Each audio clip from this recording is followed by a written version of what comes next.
Podcast 48, the Stoned Roadie Show. Well, hello there. My name's Craig Reed, aka the Stoned Roadie, and you're watching the Stoned Roadie Show. As you can see, I'm a little solo here today. My co-host Griff Martin is actually out on a remote.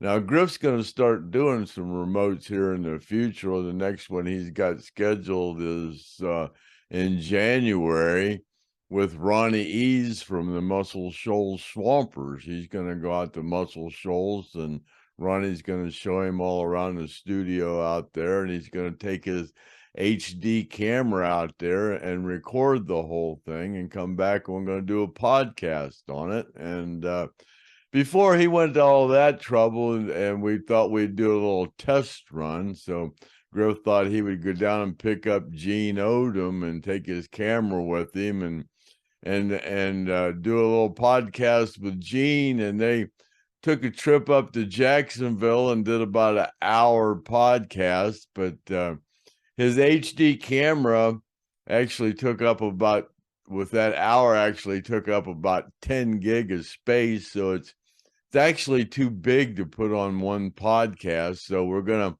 break this up into two different segments. In this first segment we're going to play today, Gene's going to talk about his trip with Ronnie, when Ronnie caught his trophy bass doing some jigger fishing. And when I was down there in Jacksonville fishing with Ronnie, Ronnie actually showed me how to do a little bit of jigger fishing. And then Gene talks about some other people that went fishing with Ronnie and some experiences they had. And then part two is going to be next week, and another half-hour segment, and Gene will talk about go out and see where Alan was when he wrecked his car and became paralyzed. And then they're going to take a little trip over by Gary, where Gary used to live, and look at the Confederate flag gate that's still there, that Gary had out in front of his house. And then they talk about when Lynyrd Skynyrd, the coach, and Lynyrd Skynyrd, the band, all tried to kill Gene at one time or another. So we're just going to get right into this. Another thing that's a little different, I'm going to have to do some editing on this one, and I've never done any editing. This is the kind of like the intro to podcast 48, and I'm going to have to take this little thing here I'm doing and put it into DaVinci Resolve software, and then try to transition this into the file that Griff sent me, and we're just going to see how that all turns out. But we're just going to get right into this, and here we go, and we're going to see what Gene and Griff have to say on podcast 48, and let's go look at it. All right, here we are, live on the Stoned Roadie Show on assignment, and Craig sent me out here today to hang out with Gene ODOM, because Gene ODOM's always a great guy to have on the podcast. And so I'm gonna turn the camera around here, and we'll flip it around here and try to get both me and Gene in here. There I am, and there's Gene right there. Say hi, Gene. Hey, how y'all doing? But we don't want Gene to look too much over here, because he got to keep his eye one eye on the road. His eye on the road. But you got to watch these damn Yankees down there. Yeah, because we just came from Yankee Land, Inverness, yeah, over there, Citrus County. Yeah. So anyway, I'm on assignment over here, and I'm gonna flip this back around and show you. We're on our way to over to Jacksonville to visit Jimmy Withers, because Gene has to get a laptop from Jimmy and get back on Facebook so he can say, "Hi, oh Silver, I'm going to bed. No story tonight. Gonna watch Gunsmoke." Gunsmoke. But I thought this was a good time, and I'm gonna go ahead and put Gene on camera right here, like I did back when we did the West Side tour. And this is the same camera that I had then. It's a good little high definition camera, and when we did the West Side tour, and Gene's going. I want Gene to tell the story about Ronnie Van Zant. We were talking about it earlier, about Ronnie Van Zant catching that bass, because we were talking about bass fishing, and a lot of people don't even know where that lake was. Gene, I thought it was in Jacksonville, but it wasn't in Jacksonville, was it? Ocala National Forest, south of Palatka. And what was the name of the lake? Delancey. Lake Delancey? Yeah. And how did you guys find that lake, Gene? We fished down that lake for years and years. We used to hunt rabbits and squirrels down there in that area. And gosh, how we found it? It's not too far from Robin Reservoir, and we was just hunting down there sometime, hunting a place to fish, and we found Lake Delancey. There's a little bitty fish camp on that lake, the only fish camp around. I can't remember the old guy's name that ran it, but we found it, and there was some big old bass in there. About how old were you when you guys found that lake? Gosh, man, probably. Man, to 67, 68. We were teenagers. Yeah? Yeah. How far was that, do you think, from Jacksonville and the West Side where you guys lived? Good 2.5, 3 hours, huh? Well, let's see. It's if you left Jacksonville to go to Palatka, 45, 50 miles, 50. It was probably 75 miles down there, and also it was about 75 miles from Jacksonville to down to Orange Lake, where we did a lot of fishing in Orange Lake, Loch Lusa. I go by that. We just came by there a few minutes ago, coming this way. Teenagers, we just got driver's license, you know, and no old pickup trucks and no little John boat. But we were, gosh, I'd say 16, 17 years old. I got married when I was 18. Gosh, 17 maybe. So you guys used to go fishing in that lake, and you realized there was some pretty good sized bass in there, huh? Yeah. There wasn't, back then you didn't have all this bass tournaments, all these bass fishermen. There wasn't that many people that fished for bass, black bass, back then. And now there's millions and millions of them. It's a big business now, but we used to bass fish before it ever became a fad. And in Orange Lake, I was called the Bass Man, because I'd go down there, I'd iron work, and throw that John boat in the back of the truck and run down to Orange Lake and jigger fish at nighttime and fish on the weekends, and did lots of jigger fishing. And I was called the Bass Man. That jigger fishing, a lot of people, they don't really know what that is, but even Craig, he did some of that. Ronnie showed Craig how to jigger fish. That's when you have like a cane pole, right? Yeah. And you go up into the lilies, and you like drop you a worm down right in those little holes. You only fish with an 18-inch line, about 18 inches. That's all the line you got on the end of your cane pole, and you get up in the lily pads or on the grass beds, and you at nighttime, and you take the end of the pole, and you're drifting, or somebody's paddling you, or if you're lucky enough back then to have a trolling motor, you know, and you just go along the grass bed, and that's how you catch big bass. And it'll scare you to death when a bass hits that plug in the middle of the night. and it makes that big splashing noise. Normally it'll scare you every time it happens because you're not expecting it. You're looking for it, but you're not expecting it. Big old bass hits it, you know, scares the piss. Is that mostly when you did it in the nighttime? That's how you do jigger fish at nighttime. Oh, only in the nighttime. Yeah, only at nighttime, yeah. And so, how long was your cane pole usually when you did Well, that? you had to get for that kind of fish, you had to have a real stout cane pole.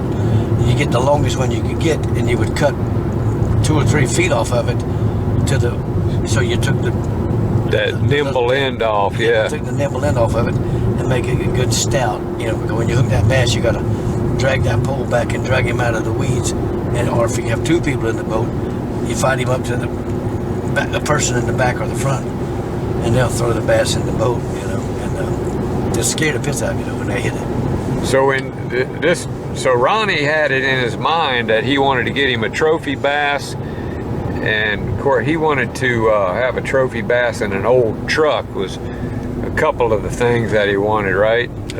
Yeah, before he died, he always wanted an old truck, and he wanted a trophy bass. And so he was going to get him a trophy bass, and did he want to just go like early in the morning to that lake and then like do some worm fishing?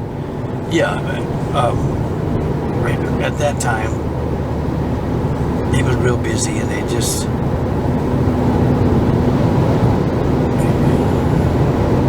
were working on the album, rehearsing, and they rehearsed, you know, 7 days a week.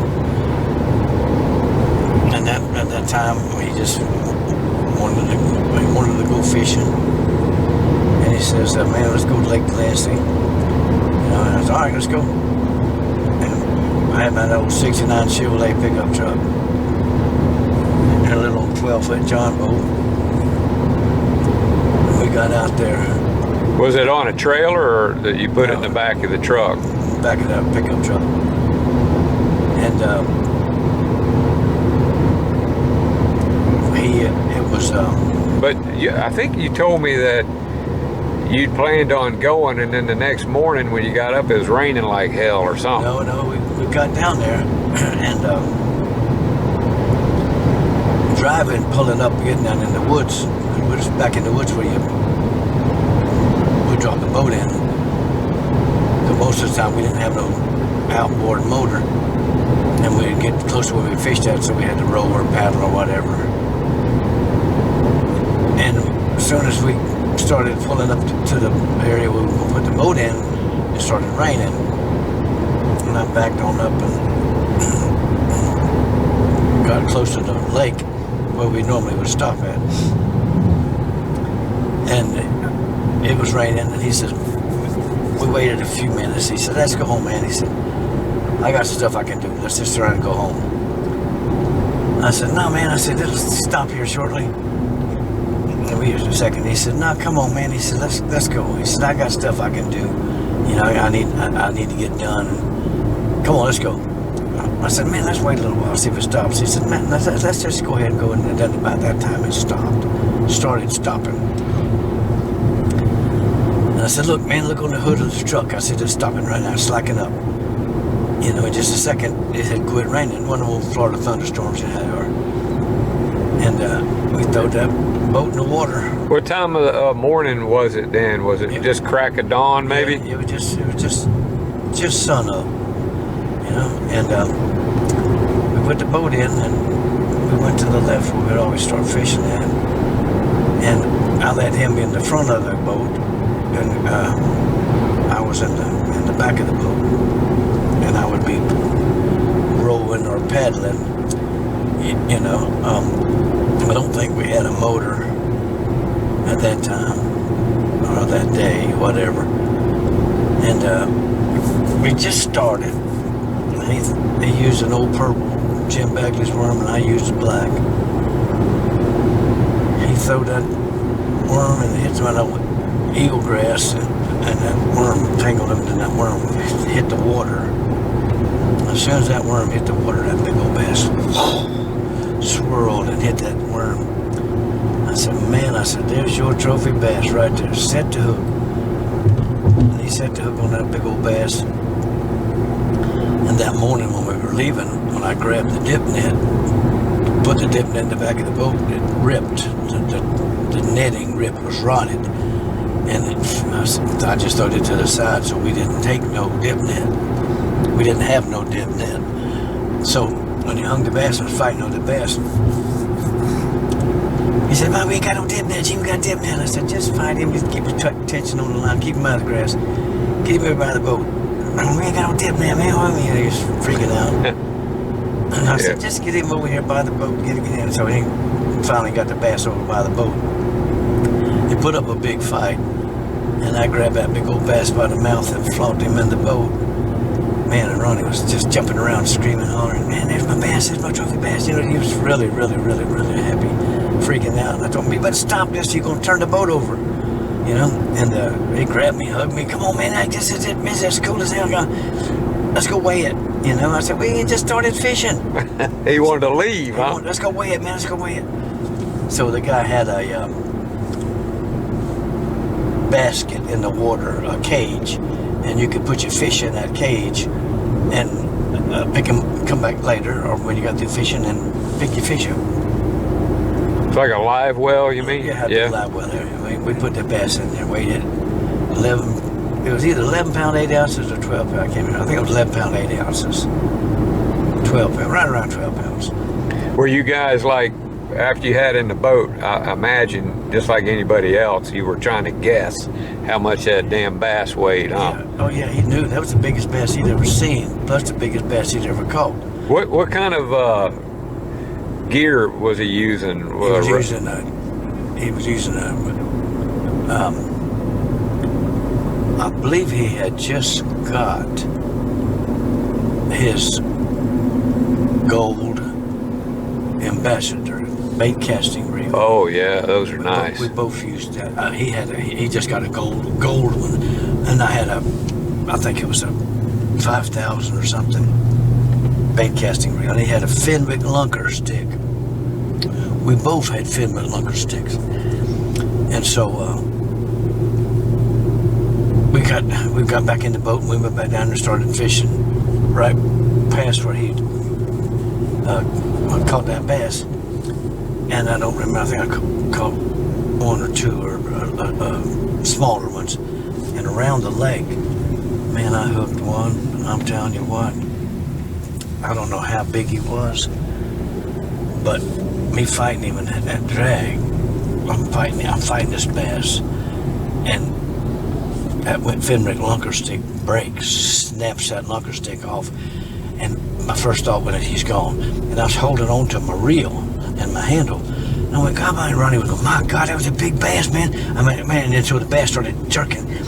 And I grabbed a hold of the thing, and he was taking line on the drag. I went, "My God, man." And then he pulled off. It tore off. And I went, "Man." Didn't break the line. I guess he just pulled out. So I never knew how big it was or what it was. But it was that black worm I'm using. That 99.9 points chance it was a bass, you know. And so he got off, and Ronnie went, "Man, I love him. My lunker stick was broke, so let's go. We're ready to go anyway." Ronnie wanted to get that bass home so he could get it to the taxidermy. You know, he was ready to go because he didn't want me to catch a bigger bass than he had that day. But I tell you what, it was one of the finest days of my life, and it was the very best day of his life. I don't give a damn what anybody else says, Judy or anybody else says. That was Ronnie Van Zant's finest day, catching that 12 pound 8, I think it was 12 pound 8 ounce bass, and his trophy bass. And he got it back. He always wanted an old truck and a trophy bass before he died. He got the old truck, 55 Chevy, and he got that trophy bass, and that was in May, June, July, August, September, October. 5 months later, he's dead. Oh, so it was just 5 months later. So that was 5 months later. right when he had done the last album. Yeah, and he was at the top of his height in his music. He had just gotten the bass back from the taxidermy when he died. So were you with him when he picked it up, or did you just No, I don't think I was. Did you? No. You got to see He it? called me. Oh yeah, he called me out there. Come out, look at this bad man. Yeah, and he was happy. He was happy. He loved that bass, and that old truck. So he really got what he wanted, you know, before he died. His old truck and his bass. Did he have it on his wall already? Oh yeah, there's a picture. There's a picture of him standing there watching. What he's watching is a Betamax. Oh, it was like a boxing match, wasn't it, or something? Muhammad Ali, Cassius Clay. Yeah. And you can see that bass on top of him, on top of the on the wall above that. Did you ever go back to that lake fishing again? Yeah,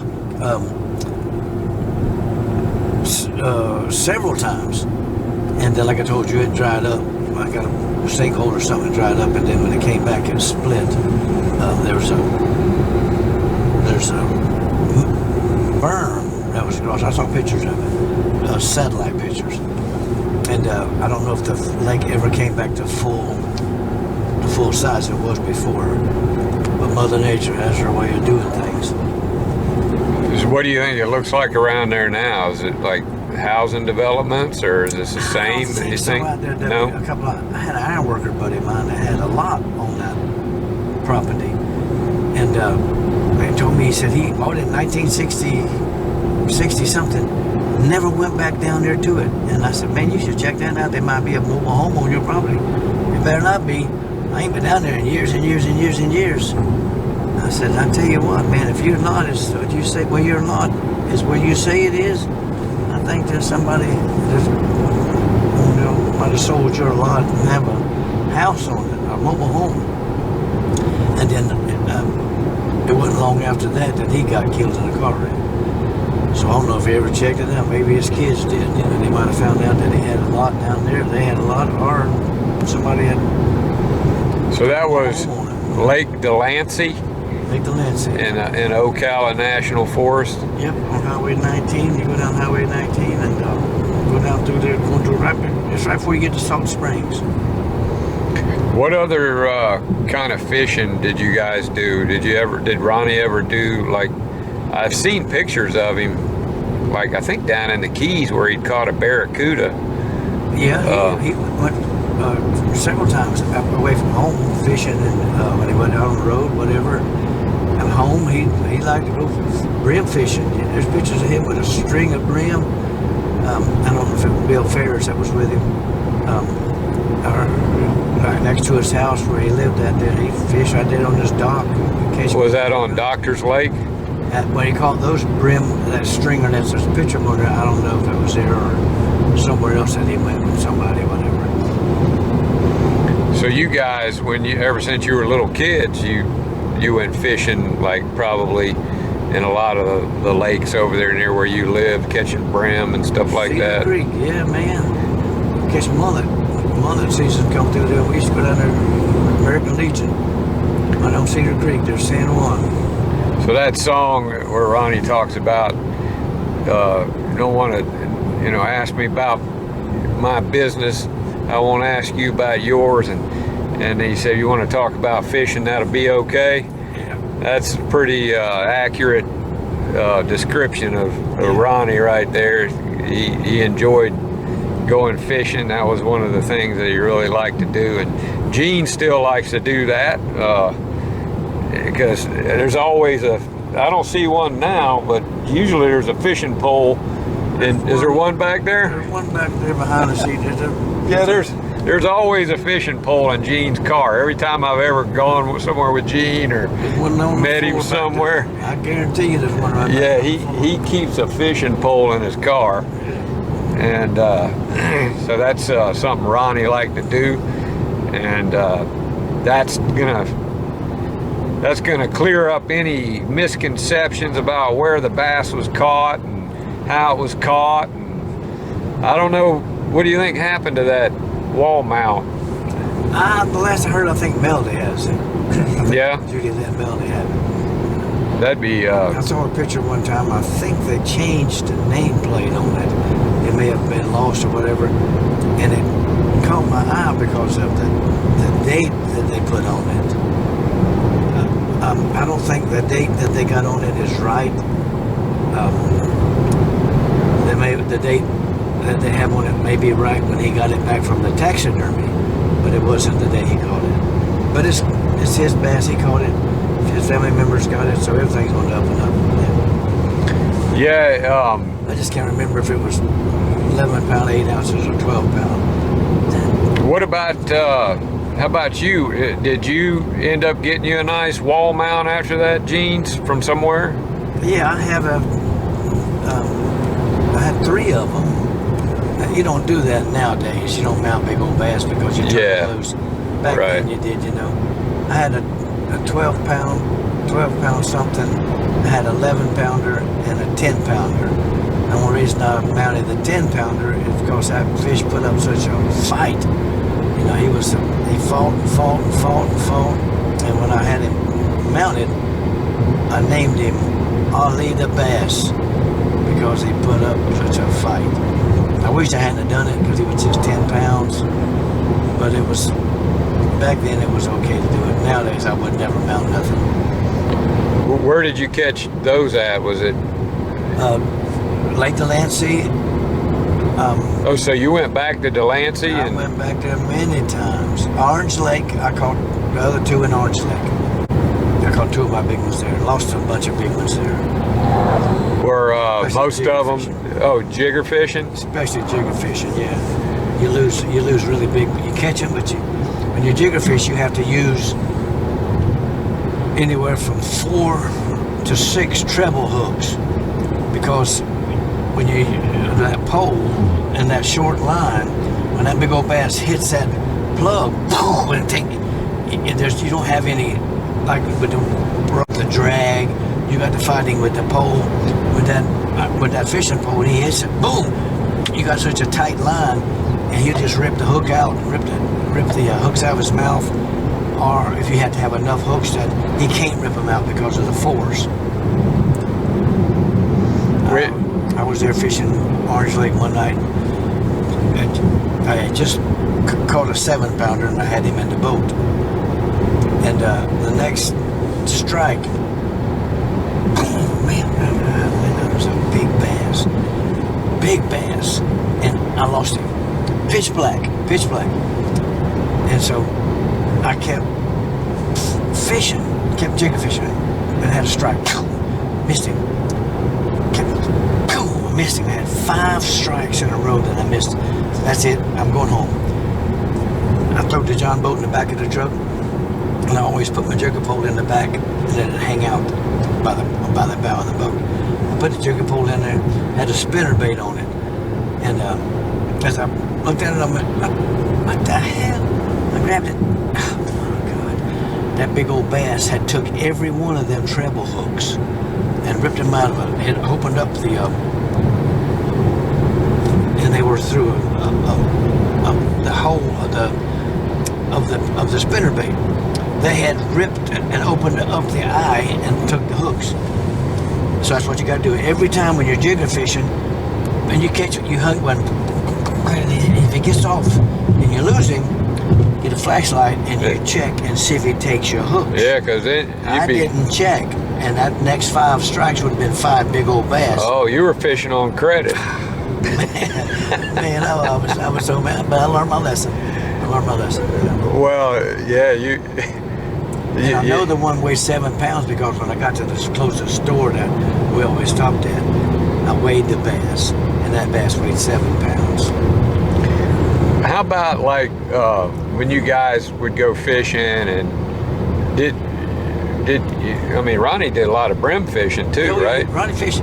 Oh, his daddy, Bill Ferris. You know, he'd go fishing with a couple of people. You know, but we want to go bass fishing, and they didn't want somebody that won't be talking no shit, no, aggravating him. Me and him would go fishing, you know, because he knew we was going bass fishing, and there won't be no bullshit, you know. So you guys, like, when you were brim fishing, that's probably more of a relaxing thing, and you just sit there and you got your bait in the water and you're just bullshitting. And but when Gene ODOM, you got no cooler full of beer, no whiskey, and no cooler. Right. It's fishing. And if he wanted, some of them other guys that want to go with fishing, whatever, want to have a beer, they can take a 6-pack, put the fill up. No, Gene ODOM is fishing. hanging out. And Bill Ferris, which is his other really good friend. Bill would indulge. Let's say Bill would indulge, and so Bill and Ronnie were real close, especially when. Is he still around? Yeah. Yeah. Bill Ferris, he's a good guy. I think I met him out at the Hell House property. He came out there. Yeah, he's cool as hell. Yeah, kind of a quiet guy. He don't talk. Smart, educated, a real good guy. Yeah. He would indulge and try to drink a little bit, and smoke a little bit of dope and whatever. But if you wanted to go out and drink or want to do some drugs, you wouldn't want Gene Odom hanging around. Because I just don't want a part of that. I'm just telling me to leave if you start whipping out the drugs or start drinking too much. And that's why he made you security of the band, because he knew that that you were going to try to help eliminate a lot of that stuff. I don't mind somebody doing what they like to do or what they want to do. If they want to drink a little bit, but you're going to get drunk and loud and whatever and make a ass of yourself. I remember. I don't do no part of it. Yeah, here's Gene passing now. We're going to watch Passing Gene. a Tesla. He's passing a Tesla. Well,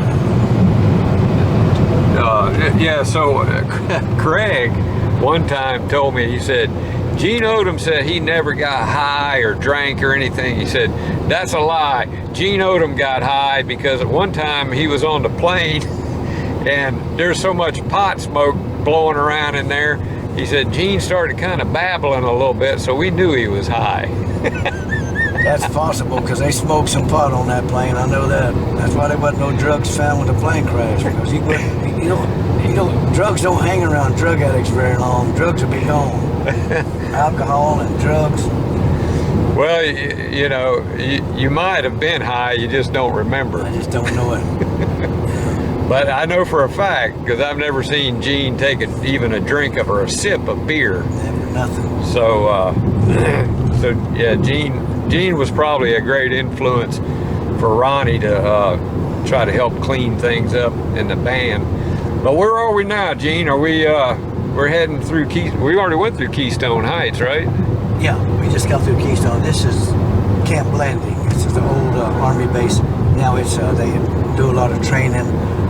Foreign soldiers train out there. A lot of National Guard, a lot of Army, lots of National Guard train out there. Do they have an airstrip there too? Yeah, I believe that's where Joe Crimp said his dad he flew those planes. Whenever Joe was a kid. This is a big base. This base is probably 15 miles long, deep, and it goes that way for miles. This is a huge. So I know there's major airfields out there. Yeah. Years ago, the Navy, they probably still do it. There's a bombing range out there. There used to be signs up here that says, "Beware of the noise. Freedom don't come cheap," or something like that. There used to be signs on the side because the Navy has bombing ranges out there. How far away are we from the west side? About 20 miles. 20 miles?